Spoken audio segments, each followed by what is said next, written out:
때가 제6시쯤 되어 해가 빛을 잃고 온 땅에 어둠이 임하여 제9시까지 계속하며 가운데가 찢어지더라. 예수께서 큰 소리로 불러 이르시되 아버지 내 영혼을 아버지 손에 부탁하나이다 하고 이 말씀을 하신 후 숨지시니라. 하나님께 영광을 돌리는데 이 사람은 정녕 의인이었도다 하고 이를 구경하러 모인 무리도 그 된 일을 보고 다 가슴을 치며 돌아가고 예수를 아는 자들과 갈릴리로부터 따라온 여자들도 다 멀리 서서 이를 보니라. 아멘.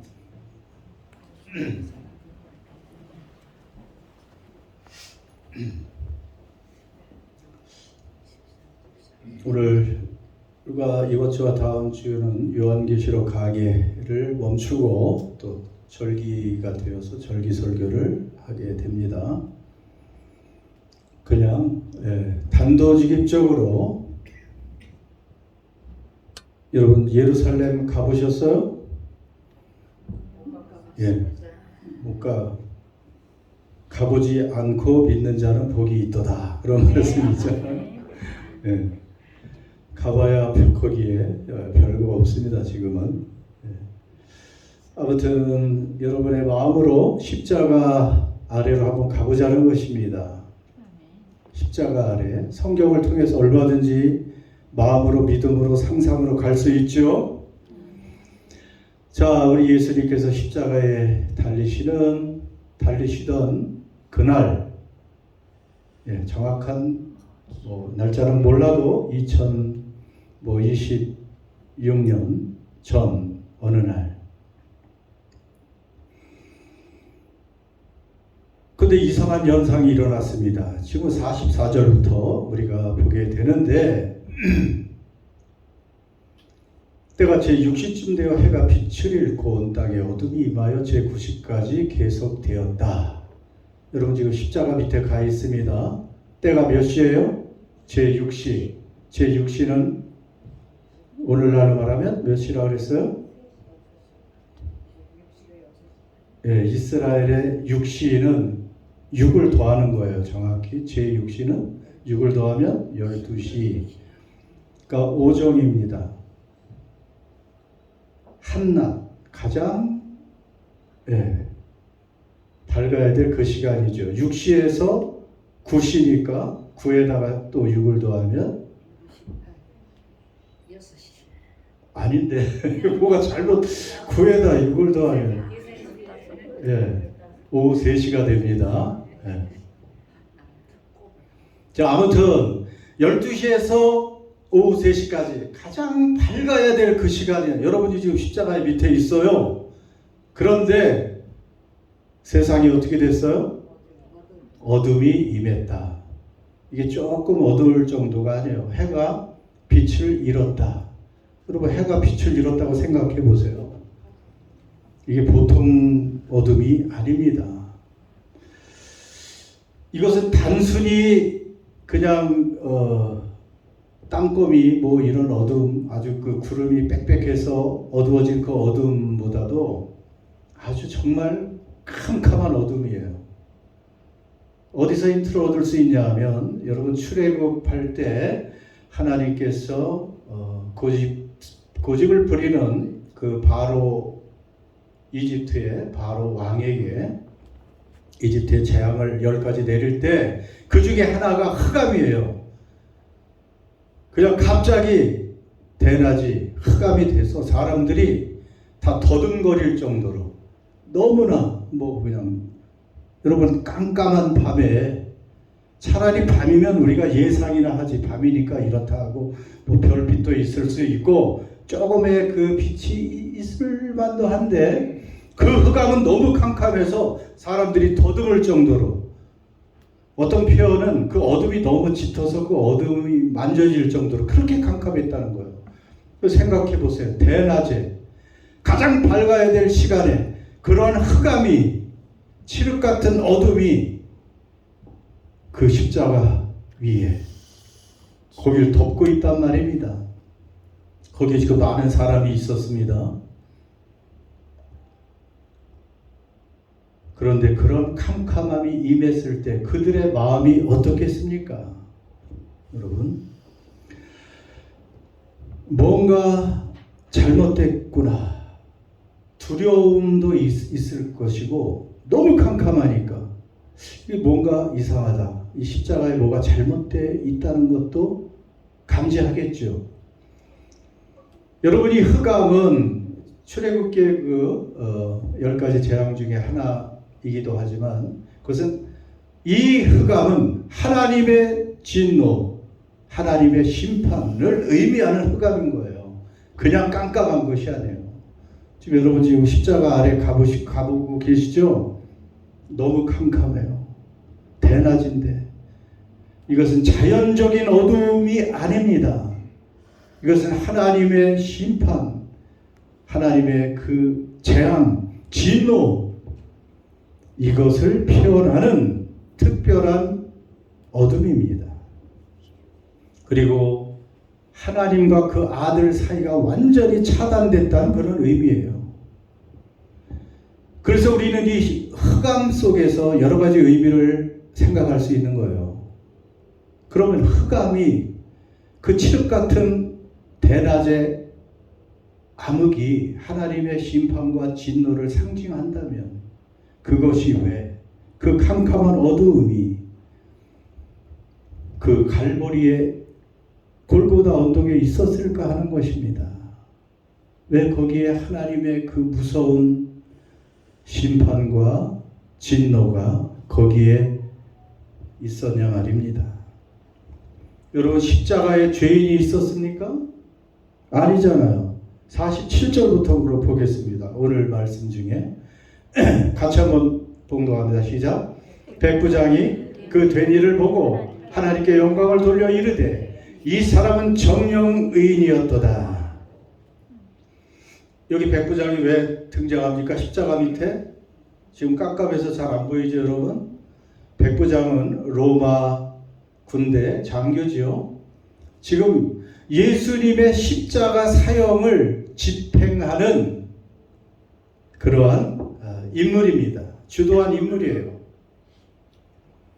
백부장은 이방인입니다. 지금 객관적으로 예수님의 십자가 그 형을 집행하고 주도하고 있는, 감독하고 있는 그러한 로마 장교입니다. 그 백부장이 생각했겠죠. 그 사람은 한두 번 사형수를 사형 집행한 게 아니에요. 여러 번 그런 일을 했겠죠. 그날도 수많은 사형수 중에 한 사람, 예수, 나사렛 예수, 그 사형수를 그냥 골고다 언덕에서 사형 집행한 것입니다. 그런데 백부장이 그 된 일을 보고 하나님께 영광을 돌려 이르되 이 사람은 정녕 의인이었도다. 무슨 일을 봤어요? 백부장이. 지금 벌써 우리가 말한 걸 봤죠? 대낮인데 이게 웬 흑암이 우리를 덮고 있을까? 여러분, 이것만 봐도 일단은 놀라고 의아해하고 두려움도 느꼈을 것입니다. 그러나 지금까지 십자가 위에서 하신 예수님의 모습을 백부장은 또 다 보았잖아요. 자기를 못 박는 사람들을 향해서 예수님은 뭐라고 기도하셨어요? 주여, 저들의 죄를 사하여 주십시오. 저들은 자기가 무엇하는지 알지 못하기 때문입니다. 아니, 지금 그 고통 속에 죽어가는 그분이 다른 사람을 위해서 오히려 자기를 찌르고 죽이는 원수들을 위해서 희한한, 백부장은 이해할 수 없는 기도를 드리고 있습니다. 그리고 오늘 읽은 말씀 중에서도 아버지, 내 영혼을 아버지께 부탁합니다. 두려움도 없고 원망도 없는 그러한 죽음. 어떻게 죽음이 이렇게 절제되고 이렇게 통제되고 있을까? 여러분, 그런 생각을 당연히 했겠죠. 그러니까 십자가는 당연히 죄인 중에서도 죄인인 사형수가 죽임을 당해야 되는 그 자리인데 그것이 마땅한데 이 백부장은 객관적인 눈으로 볼 때 이 사람은 의인이었구나. 의인이었구나. 그리고 하나님께 영광을 돌려. 의인이라는 게 뭐예요? 죄인과 반대잖아요. 이 사람은 아무 죄가 없는 분이었구나. 의인이었구나. 죽을 죄가 없는 무죄한 자였구나 하는 것을 백부장도 이제 깨닫게 됐죠. 아마 후에 이 백부장은 예수님을 믿었을까 믿었을까요? 어디 기록되어 있습니까? 믿을 가능성이 높죠. 이 믿음의 문턱을 지금 넘어서고 있잖아요. 이 백부장도. 십자가 밑에 가본 사람들은 안 믿을 수가 없어요. 죄가 없다고 의인이라고 백부장도 지금 시인을 했고 사실 예수님을 십자가 그 사형틀에 넘겨준 본디오 빌라도 그 총독도 예수님은 무죄한 사람이라는 것을 알고 있었죠. 그런데 왜 의인이신 주님께서 죄인이 아닌 그 주님께서 그렇게 캄캄한 칠흑 같은 두려운 어둠으로 상징되는 그 무서운 하나님의 단절, 하나님의 저주, 하나님의 진노, 하나님의 심판을 당해야 됐던 것일까요? 예, 우리는 이제 그 답을 알고 있습니다. 우리는 그 답을 알고 있습니다. 그분은 죄가 없는 의인이었지만 그분은 바로 저와 여러분이 당할, 온 인류가 당할 그 형벌을, 그 하나님의 진노를, 그 심판을 그 의로운 예수께서 십자가 위에서 대신 받아내고 담당하고 당하고 계시다는 것을 우리는 알고 있습니다. 그렇죠?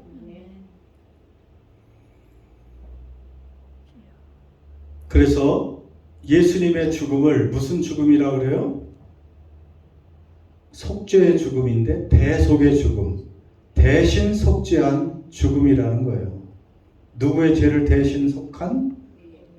예, 바로 나의 죄를 대신 속하신 그 죽음이라는 것입니다. 여러분 갈라디아서 그래서 이렇게 두 군데만 보면 갈라디아서 3장 13절 같이 읽습니다.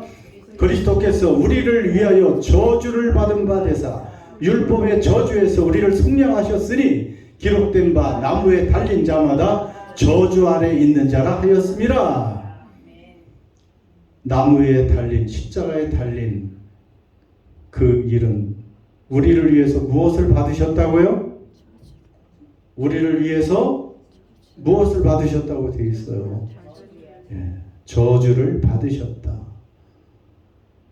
예, 우리는 다 저주받을 사람인데 예수님이 대신 저주를 받으셨다는 거예요. 받으실 만한 자격이 그분밖에 없어요. 모든 인간은 죄인이기 때문에 아무나 그 죄를 대신 담당할 수가 없어요. 하나님의 아들 예수님만이 우리의 죄를 대신해서 저렇게 고난과 죽임을 당할 수가 있는 것입니다. 여러분, 예수님은 지금 십자가 위에서 우리의 죄값을 치르신, 대신 저주를 받고 심판과 형벌을 받아주시는 그 죽음이었다는 것을 우리는 다시 한번 확신하며 감사드리는 거예요. 그래서 어떻게 되고 있느냐? 고린도후서 5장 21절에 보면 놀라운 또 고백이 있습니다. 같이 봉독합니다. 하나님이 죄를 알지도 못하신 이를 우리를 대신하여 죄로 삼으신 것은 우리로 하여금 그 안에서 하나님의 의가 되게 하려 하심이라. 아멘 잘하셨는데 지금 무슨 말씀인지 이해가 가죠? 하나님의 죄를 알지도 못하신 이가 누구예요? 예수 그리스도. 그런데 우리를 대신하여 무엇으로 삼으셨다고요? 죄로 삼으셨다. 예, 말이 조금 안 맞는 것 같기도 해요. 제물로 삼으셨다. 그럼 더 이해가 갈 텐데 죄로 삼으셨다는 거예요. 그냥 죄를 알지도 못하는 그 예수를 죄로 삼으셨대. 그러니까 죄 덩어리로 보셨다는 거예요. 지금 예수를 죄로 가득 찼다는 거예요. 여러분 반대잖아요. 죄를 알지도 못한 이를 우리를 대신하여 죄가 가득 차면 완전히 죄 덩어리로 그렇게 그 예수를 만드셨다. 죄로 만들어 버렸어요. 예수를. 그러니까 그 죄를 심판하셨죠. 하나님이. 여러분 사실은 인간은 죄인이라고 말하지만 인간은 존재 자체가 사실은 존재 자체가 죄예요. 우리가 좀 그럴싸하게 보이지만 사람들이 성인이라고 말하는 모든 인간조차 여러분 인간은 정확히 말하면 존재 자체가 죄예요. 그러니까 죄로 가득 찬 존재가 인간이에요. 그냥 동물들은 그나마 순진하죠. 동물들은 자연 만물 꽃이나 식물들 얼마나 예뻐요. 그런데 안타깝게도 에덴에서 타락한 이후로 인간은 존재 자체가 죄입니다. 그럼 너무 서운하다고 생각할 수도 있어요. 내가 죄로 가득 차다는 거예요. 인간은 죄 덩어리라는 겁니다. 그런데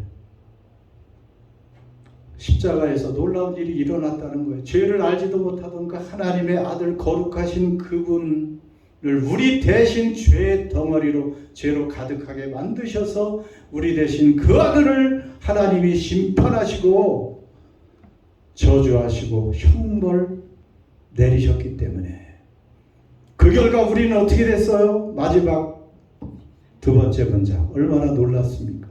같이 읽어요. 우리로 하여금 그 안에서 하나님의 의가 되게 하려 하십니다. 우리가 믿는 사람들이 그 안에서 누구예요? 그 안은? 예수 그리스도 안에서 그리스도 안에 있기만 하면 그리스도 예수를 믿으면 그 안에 있는 사람은 하나님의 의가 됩니다. 아까는 인간 자체가 뭐라 그랬어요? 죄. 알긴 잘하시네. 네. 그 죄로 충만했던 정말 죄 덩어리가 이제 뭐가 됐어요? 하나님의 의가 된 거예요. 의가 충만한 사람으로 바뀐다는 거예요. 이렇게 표현하고 있습니다. 의 자체가 됐다는 거예요. 여러분 의 자체는 누구밖에 없었어요? 하나님밖에 없고 예수님밖에 없어요. 그분에게는 죄가 조금도 없습니다. 자, 그런데 예수 안에 있을 때 무엇이 됐다? 하나님의 의가 되었다. 의로 가득 차게 되었다. 여러분 예수님 안에 계십니까? 우리 두 분 권사님 두 분 다 예수님 안에 계시잖아요. 그러면 서로를 바라볼 때 예수님 걷지. 네. 의로운 분으로 보시기 바랍니다. 흠을 보지 마시고 약함을 보지 마시고 저 사람은 왜 저런 잘못을 하고 살지, 왜 저런 허물이 있지, 저런 뭐 죄가 있지, 과거가 있지, 어쩌고 저쩌고 하지 말고 예수 안에 있으면 그분은 하나님의 의를 눈부시게 입고 있는 존재라는 것입니다. 하나님의 의가 되었다. 얼마나 놀라운 여러분. 그러니까 이제 앞으로 우리가 예수 안에 있다는 것, 저 십자가의 그 사건이 나를 위한 것이라는 것을 안다면 그분이 나의 모든 허물과 죄악과 모든 실수와 모든 잘못과 연약함 이것을 대신 짊어지고 십자가에 못 박혔다는 것을 안다면 우리가 우리 자신을 볼 때 뭐로 봐야 돼요? 의인으로 봐야 돼요. 아직도 자신을 용납하지 못하는 사람도 많아. 예수 믿는다고 하면서 그래도 내가 과거에 이렇게 나쁘게 산 전력이 있는데 누구나 다 있죠. 예수 안에 있으면 여러분 그분의 그 피값은 너무너무 값지고 크고 위대해서 그 여러분의 죄는 아무것도 아니에요. 여러분의 실수는 아무것도 아니에요. 누구의 죄도 허물도 아무것도 아니에요. 예수 안에 있으면 나부터 용납을 해야 돼요. 나부터. 나를 용납 못할 때도 있어요. 또 저도 가끔은 그러니까. 나 자신을 용납해야 되고 주변에 있는 또 사람들 용납해야 되죠. 그냥 과거를 들춰내가지고 그 사람 과거가 당신 과거가 어쨌다느니 나는 당신보다 낫다느니 낫긴 뭐가 나요. 우리는 다 뭐라 그랬어? 죄 덩어리, 죄 자체였다고요. 끔찍한 차별이 없어 사실은 하나님 보실 때. 그런데 다 이제 어떻게 돼? 예수 안에 있으면 눈부신 의로운 사람, 의가 옳을 의자네요. 옳은 사람이 돼버렸어. 하나님이 옳은 사람이라고 말해요. 나를 옳다고 말하시고 또 다른 주 안에 있는 모든 사람들을 옳은 사람이라고, 의로운 사람이라고 말씀하십니다. 왜냐하면 이제 우리가 뭐 완전해졌다는 뜻이 아니고요. 이제 하나님께서는 우리를 보실 때 예수 안에 있는 우리를 보시기 때문에 그래요. 예수의 의를 우리가 옷 입었기 때문에 그래요.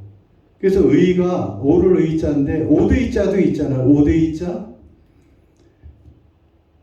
예수님이 십자가에서 우리의 죄는 가져가시고 그분의 그 의를 우리에게 입혀주신 거예요. 그러니까 예수 안에 있을 때 우리는 의로워지는 것입니다. 우리가 갑자기 바뀌어서가 아니에요.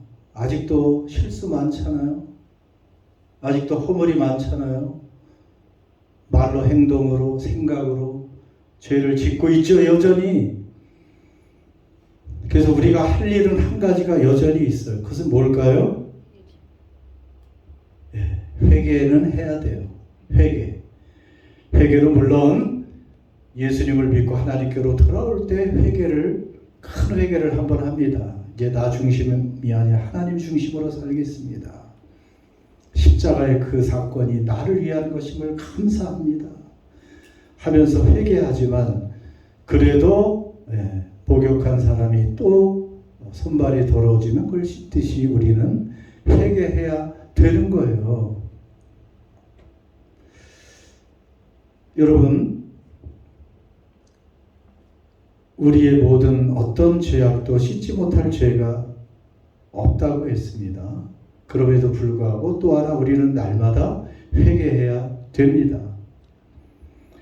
죄를 가볍게 여기면 안 되죠.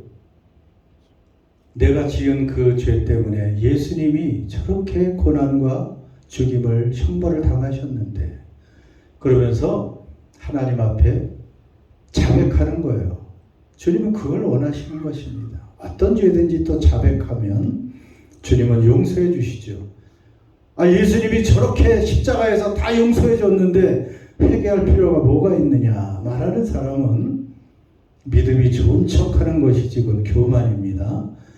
또 우리가 깨닫는 하나님 성령께서 깨닫게 해주시는 죄는 수시로 회개해야 되고요. 그러면서 우리는 점점점 변화될 수밖에 없는 거예요. 자동으로. 결국 예수를 잘 믿으면 복음을 아는 사람은 그 은혜의 깊이를 알기 때문에 점점 변화되고 주님을 닮아가게 될 줄 믿습니다. 자, 그 사건 뒤에 45절 같이 읽습니다. 시작. 성소의 시장이 한가운데 찢어지더라. 아니 예수님이 십자가에 달리셨는데 가만히 있던 예루살렘의 그 성전의 성소의 시장이 한가운데가 찢어졌습니다. 여러분 이것은 바로 십자가의 혜택을 상징적으로 보여주는 거예요. 우리가 시브리서 강의하면서 여러분 많이 배우긴 했는데 얼마나 기억하시는지 모르겠습니다. 하나님과 인간을 가로막는 어떠한 장애물도 이제 없어진 거예요. 예수 안에 있는 사람은. 그리고 하나님께 나아가는 그 길이 열렸다는 것을 알려주고 계시죠. 그래서 아예 시브리서 이 말씀을 이렇게 설명해주고 있습니다. 같이 봉독합니다.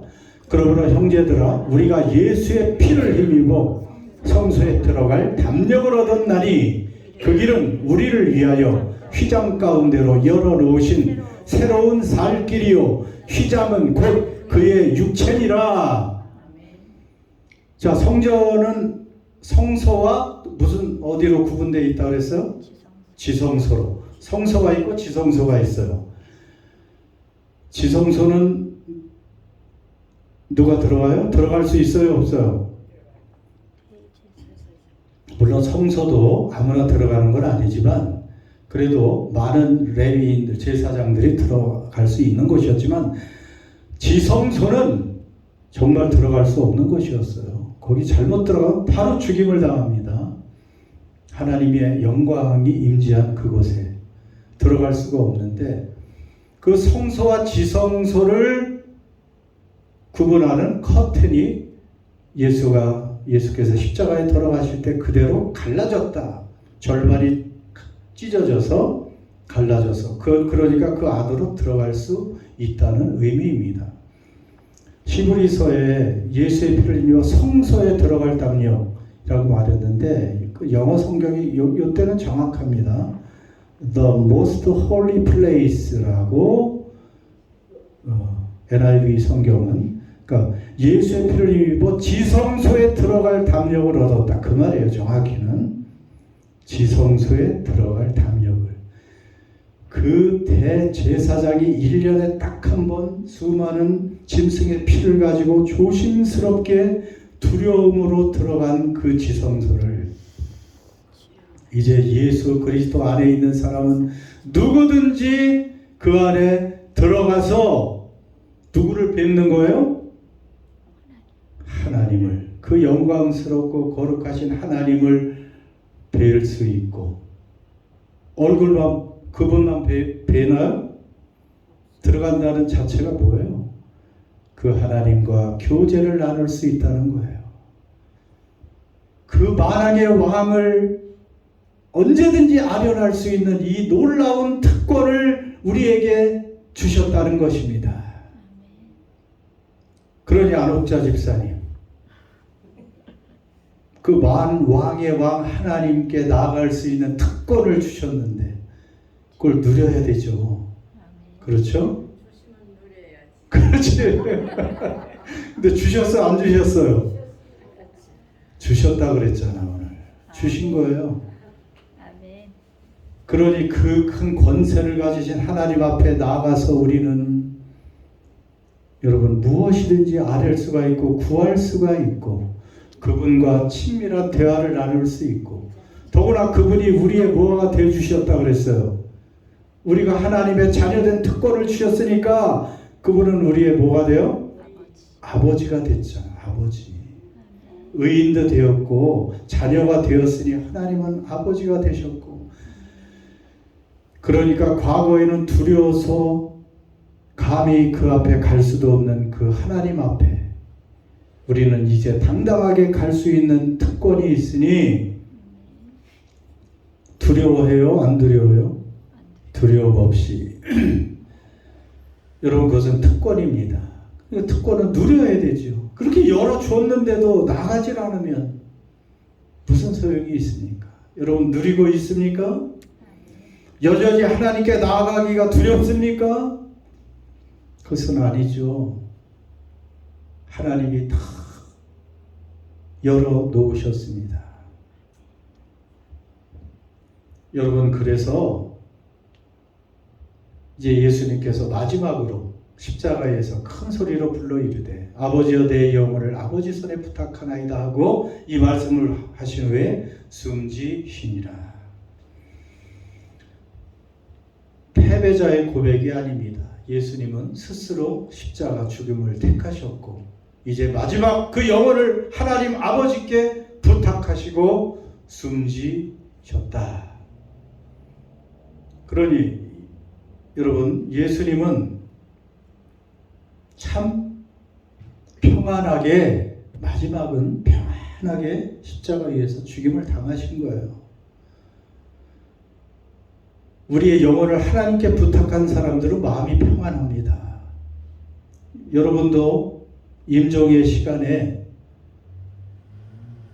마음이 예수님처럼 평안할 수 있을까요? 여러분, 마지막 때 내 영혼을 아버지께 이제 부탁합니다 하고 평안할 수 있을까요? 그때도 평안해야 되고 지금도 평안해야 될 줄 믿습니다. 평안해야 됩니다. 왜냐하면 여러분, 세상에서 최악의 경우가 죽음이잖아요. 그런데 우리가 지금 불안해하거나 두려움에 떨 게 하나도 없어요. 지금 세상은 여전히 한 치 앞도 알 수가 없습니다. 중동의 그 전쟁이 언제 끝날지 사실은 아무도 몰라요. 미국이 끝내고 싶은데 이란이 하도 얻어맞아가지고 그냥 2판 4판 이렇게는 못 끝내준다. 절대로 지금 협상이 되질 않습니다. 서로 조건이 완전히 극과 극이기 때문에 이거는 쉽지 않아요. 그러니 지금도 벌써 이렇게 세계 경제가 어려워지는데 앞으로 좀 더 시간이 갈 수밖에 없어요. 이미 돌아올 수 없는 강을 너무 많이 건너버렸기 때문에 지금 벌써 뭐 기름값만 해도 이렇게 올라가 있고 경제도 점점 어려워질 것입니다. 당분간은. 그 사람들이 한숨을 쉬죠. 어떡할까.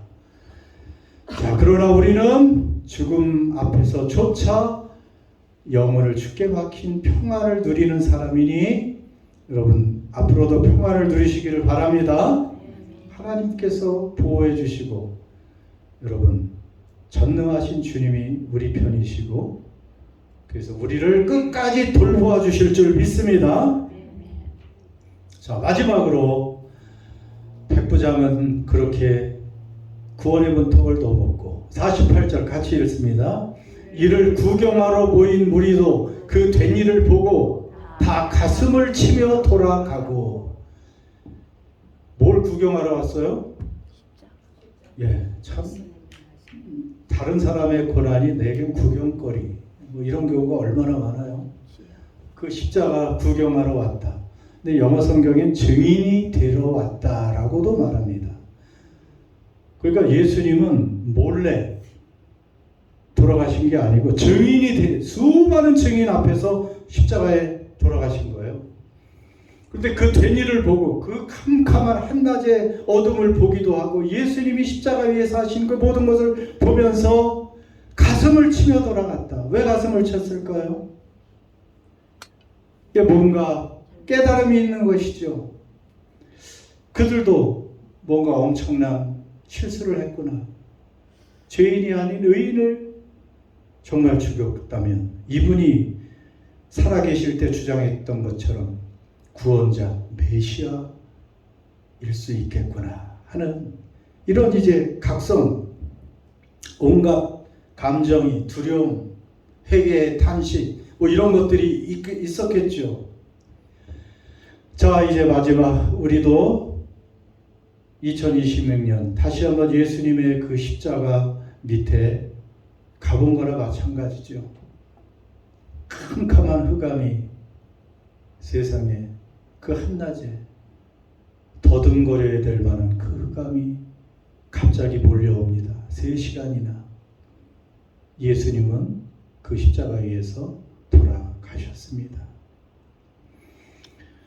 여러분, 그 사건은 보통 사건이 아닙니다.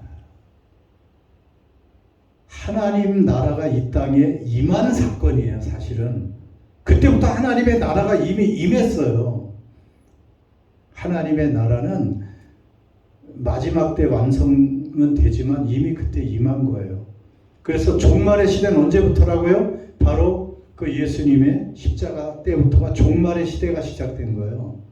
그때부터 하나님의 나라가 이제 시작됐고, 보세요. 그 십자가 사건 이후에 그 예수를 믿는 사람은 다 구원을 받고 이제 영생을 얻게 되고, 사탄의 나라에서, 이 세상 나라에서 하나님의 나라로 옮겨진 하나님의 백성이 되고 하나님의 시민이 되잖아요. 너무나 중요한 그 십자가의 사건입니다. 그때 사탄이 완전히 패배한 거잖아요. 사탄이 그때 패배했습니다. 그래서 하나님의 나라가 이제 돌아왔고, 우리는 하나님 나라의 시민이 됐습니다. 이 땅에 살지만 우리는 하나님 나라 시민이라고 그랬죠. 이미 하나님 나라의 시민입니다. 그래서 하나님 나라의 시민으로서 죄의 덩어리에서 의의 덩어리가 된 우리가, 그렇다면 뭔가 2026년 십자가 밑에서 한 번은 뭐 하나가 좀 더 변화돼야 되잖아요. 사순절 고난주간을 벌써 몇십 년을 맞이하고 있습니까, 우리가? 사순절 고난주간 한 주 내내 부흥회를 하고 뭘 해도, 자, 예수 믿은 지 30년 되신 분은 30번이나 고난주간을 맞이하고 십자가 밑에 갔지만, 십자가는요, 예수님처럼 가장 소중한 것을, 세상의 것을, 세상의 욕심을 하나하나 포기하는 거예요. 버리는 것입니다. 1년에 한 가지만 버렸다면 지금 우리는 얼마나 멋있는 모습으로 변했을까. 그런데 버리질 못하잖아요. 한 가지씩만 버리면 돼요. 앞으로 한 가지씩만. 지금 수십 년 동안 음식을 드실 때 수저로 음식을 드시잖아요. 그 수저는, 예를 들어 숟가락은 얼마나 맛있는 음식을 많이 날랐겠어요. 근데 맛을 알아도 몰라요, 수저는. 맛도 모르고 그냥 수십 년 음식만 나른 것처럼, 예수님을 수십 년 믿고 고백하고 그 은혜를 찬양하고 하는 우리가, 여러분, 한 가지라도 변해야 되는 그러한 고난주간, 여러분, 그러한 또 부활절, 그러한 2026년에 십자가 아래서의 삶이 되시기를 주의 이름으로 축복합니다. 기도하겠습니다.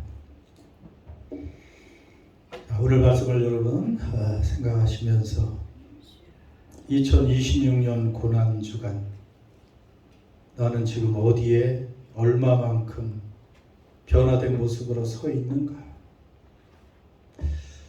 여러분, 그 캄캄한 고난을 상징하는, 그 형벌과 죽음을 상징하는 십자가, 그것은 내가 받을 그 어둠이고 내가 받을 저주와 심판, 고난, 재앙이라는 것을, 그것을 예수님이 대신 갚아주셨다는 것을, 여러분, 그 십자가는 내가 못 박힌 자리라는 것을 기억하고 십자가 앞에서 결단하는 그런 사람이 되기를, 그래서 우리도 우리의 죄와 옛사람을, 그 모습을 십자가에 한 가지라도 더 못을 박는, 하나라도 더 내려놓고 죽이는, 변화되는 그런 2026년 고난주간 되게 해주십시오. 여러분, 입술로 한번 고백합니다. 아버지,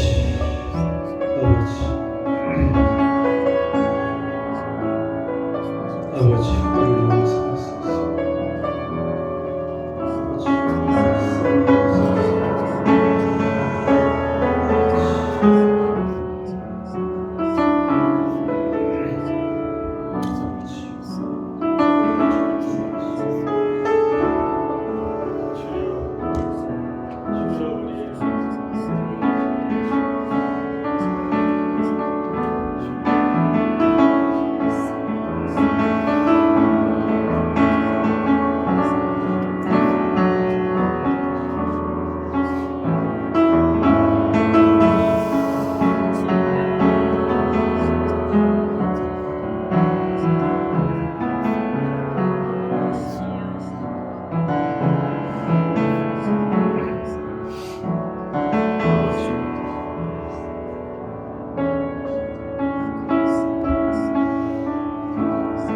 하나님 아버지, 이렇게 하나님을 아버지로 부르며 우리가 가까이 갈 수 있게 은혜 베풀어 주시니 감사합니다.